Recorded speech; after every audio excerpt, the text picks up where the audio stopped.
Yo, what's going on, y'all? Peace. You won't hear that from me much, right? It's DSD Inform, live and in full effect at the moment. I shoot. I just saw this post about a group called New Era, I think, up in Detroit. Um, something this little boy was up there, got accused of stealing something. Big issue happened with the store owner. The mother called the police. Police weren't really trying to do nothing about it, so she went to this group. And the group went down there to the store and they pretty much shut the store down. Had individuals blocking off the driveway so people couldn't get in and out to actually go to the store to do any purchasing, any shopping, or anything what the case may be. And they also had individuals guarding the front door. So even people that walked up, like, you know what I'm saying, if you try to come up, they shut it down completely. And I applaud this group for obvious reasons, but one reason is the reason due to the nature of utilization of what we have in order to really get what we want and to make a point. Now, within the past month, we had the Missouri football team decided they weren't going to suit up until something went on with the coach. Now, a lot of people jumped on that as a way to show that boycotting works, to show that we have the power to make things happen if we want them to, and it kind of showed that, because they maintained the majority. If you notice in the pictures that they posted, there was about 30 young men in that group. Now, anybody knows anything about football, most football teams are only made up of about 50 to 60 team members. That's overall to cover all grounds.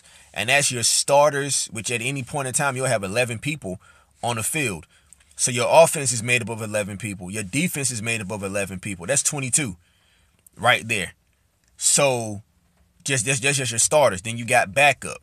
You see what I'm saying? Then you got specialty individuals. So on any given moment, 44, we can say, let's say 44 of your players on a 60-person team is specifically made up of your starters and their secondaries. You got a starting running back and his backup. That's 2. So 11 positions on the field, and then their backups. That's 44. Now, granted, anybody knows anything about sports, I'm not 100% accurate on this, so don't hold me to it and say that my numbers are incorrect or anything like that. I'm just giving a concept of numbers. So at any given moment, you have 11 starters offense, 11 starters defense, 11 backup offense, 11 backup defense. That's 44. There were 30 men in that picture. So you're telling me that, what, half of the football team decided they were not going to suit up. So, of course, individuals are going to respond to that because you literally don't have anybody else. By the time, and then usually the black players are usually the more phenomenal players, and they're usually in more dynamic positions, such as quarterback, running back, wide receiver, corner, and safety, which are positions on offense and defense that are the most prominent. Like, without those, you can't play. You can't play football without a quarterback. Technically you can, but you can't play football without a running back either. You have no backfield. You got linemen. You got an offensive line and a fullback. He's going to get squashed. You have no wide receiver. So even if your quarterback happens to be a white cat, most wide receivers are going to be black. Who he's going to throw to? Yeah, your corners and your safeties, they cover the wide receivers and they cover your deep. Who do you have to defend against the deep pass? If they went out there and they suited up, they'll go suit up with, what, 30 people to make a whole football team? You don't have enough. They would have got squashed. They would have got crushed simply out of fatigue. The other team would have just ran them into the ground. So, of course, they're going to have responses to that. And then there's money. Granted, they did prove that, you need us for this money. If we don't play, y'all don't get people to come out to the games. These people don't come out to the games. You don't make this money. You don't make this money. Y'all start to lose and fail. And a lot of teams are honestly held up by their sports program.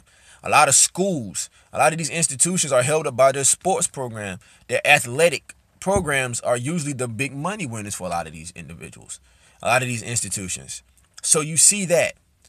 The reason why I bring that up during this conversation, during this video, is because a lot of times we see these little moments and we feel like that's what it is. We don't have that type of power. We don't have that type of power. Even the so-called 45 million black people that live in this country, all of us aren't on the same boat. We're not all on the same page about what to do. So when you go to boycott, you're not removing 45 million people. You're not going to remove that quote unquote $2 trillion spending power that we have each year. You're not removing that. Most people that you're going to convince to boycott or convince to not do certain things are individuals who are already part of that movement. So you're going to remove a little bit of money. So that 1.2 trillion spending, that 1.2 trillion dollars that it goes out, we might take out the 0.2. They still gonna make $1 trillion. Granted, that 0.2 is deep, but it's not as deep as it could be. If you really want to make moves and you really want to prove that you're about that, you have to be willing to put your own body on the front line and shut stuff down. These individuals went to that store and they stood out there themselves as individuals, and they made sure that nobody could utilize that specific store. And that individual lost no telling how much profit. What's ridiculous is throughout the country, there are thousands of us, hundreds of thousands of us. Hell, 10-10-15 with the Million Man March sold that there's 1 million of us that are willing to travel miles, thousands of miles in order to come together. But come together in your own community and use that physical power. You don't have to have force. You don't have to fight anybody or hold anybody back. You can just stand there. Your refusal to be moved is one thing in of itself. The owner can call the police, but hey, that's it. And honestly, with stuff being public space, you're just obstructing business, but they can't hold you down for that. Like, they can't really get on your case for that. You're not trespassing. So in any case, if there is a problem with trespassing, stand on the sidewalk. Stand right there in the driveway on the sidewalk so individuals can't come in. Now you're on public property. You can stand there. You're free to stand there as much as you want to. There's nothing they can do about that. Those type of things. Those are the things that you have to be willing to get out there and do. You're going to have to physically address these issues. It's not your absence that makes it possible, but your presence that makes it possible. You want to shut down a Walmart and boycott Walmart? Don't just not go. Of course other people are going to go. That's why Patti LaBelle Pie sold she made $2.5 million in a weekend. Of course.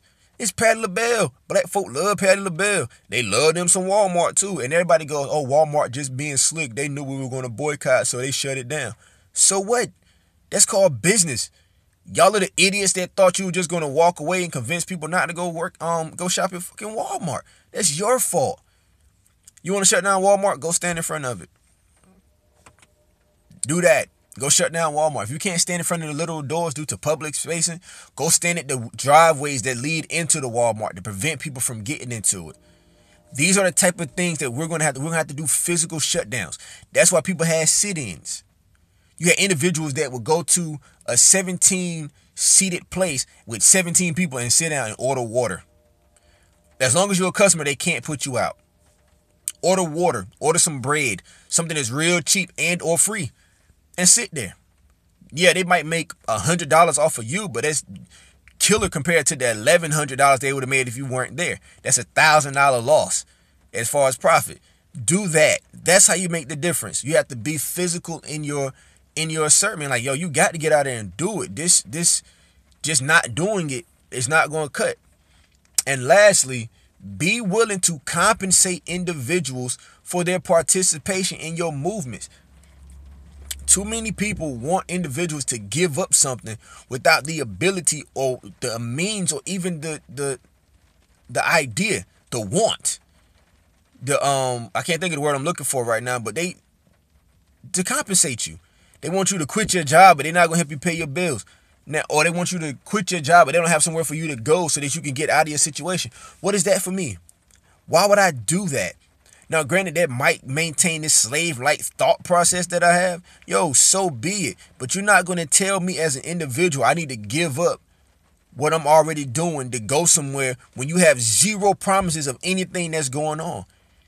And the real crazy part about it is you want me to fight for a better position on the plantation, not even to fight for my own. You want me to fight so that I can have a better position on the plantation. What if I don't get that better position? Now I'm on punishment. Now I'm hurt.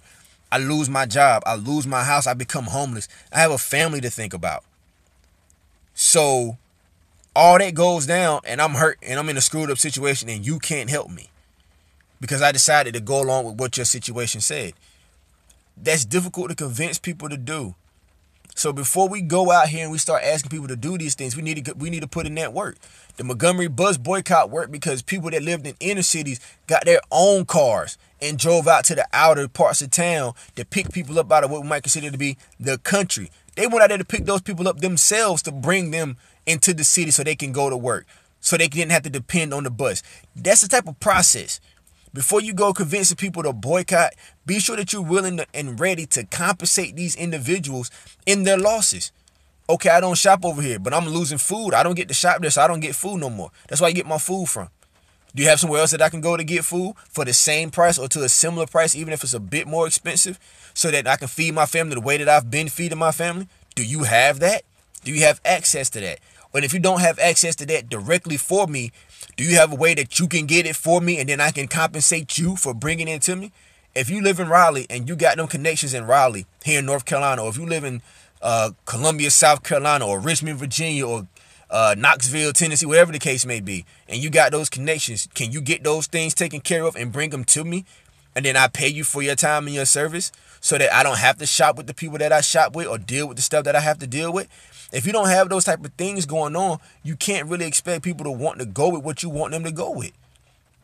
So all that being said, shout out to this new group, or this group that I'm just now hearing about. They might not be new. They might be around for a while. So much respect to y'all. I appreciate everything that you're doing, and I definitely appreciate the show of power. Y'all did a great job, in my personal opinion, and I feel like people need to follow their example even more.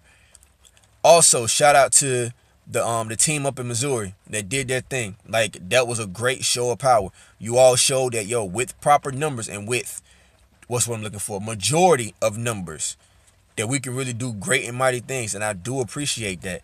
And I send out respects to my ancestors who showed me two very important things.